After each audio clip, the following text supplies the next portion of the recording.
Now that I know that it was Peter, I can practically pinpoint the time that I was taken to Dr. Cabot. It would have been right after Peter was born, and Alex arranged for his adoption in Brussels. You know, that actually makes sense. I mean, if it's even possible to say that about a memory mapping scenario, but in a way it does, right? I mean, that'd have been the thing that was resonating with Alex at the time. Right. You know, when the memory transfer happened, Peter would have literally been at the top of her mind, which may also explain why that particular memory was given over to you. And, you know, I have to hand it to Dr. Cabot because it worked. I mean, it really worked. Because even though I now know that it was Alex and not me, doesn't change any of the visceral feelings surrounding it. None. I mean, I can remember the creaky stairs and the smell of the room and the midwife. I mean, don't get me wrong, I'm glad it was my sister, but it still feels like it was me. In your heart, you still feel like you're Peter's mother.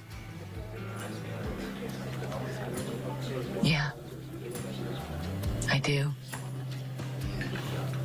I don't want him to know I'm not. If it were up to Robert, he would have me run over to Peter immediately and revel in the fact that I'm not his mother. Good thing it's not up to Robert, then. Yes, it is. Because he hates Peter. You know, he can't forgive him for the things that he's done.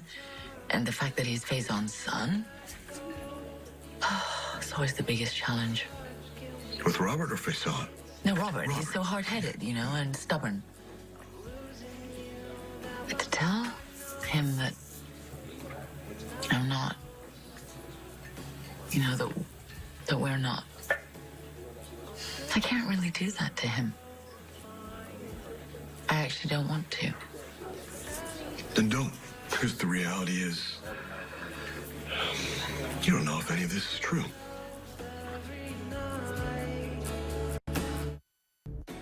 But I do know what happened. In your heart. Yes. Yes. Can you show me the facts? Well, no, I can't. Because there are none. You saying you don't believe me? No. It's not what I'm saying. I believe everything you've told me. I mean, because I've lived through it with you. But Peter, that memory is the one that was transferred to you. But there's no medical proof. And at the end of the day, this is the story you're telling yourself. There's no proof. Thank you. You're right. Of course I'm right. Telling Peter, putting all of this on him, you know, that's not fair. I have a very, very complicated relationship with my sister, and I'm the only mother he knows. And I think that I could really love him like a son. And maybe, you know, if he hangs around long enough, we could have a real relationship. Maybe someday Peter will realize how lucky he is to have you in his life. You know who I'm lucky to have in my life?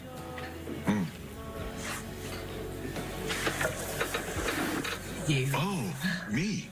Yes. Thank you. You said that already. I can't say it enough.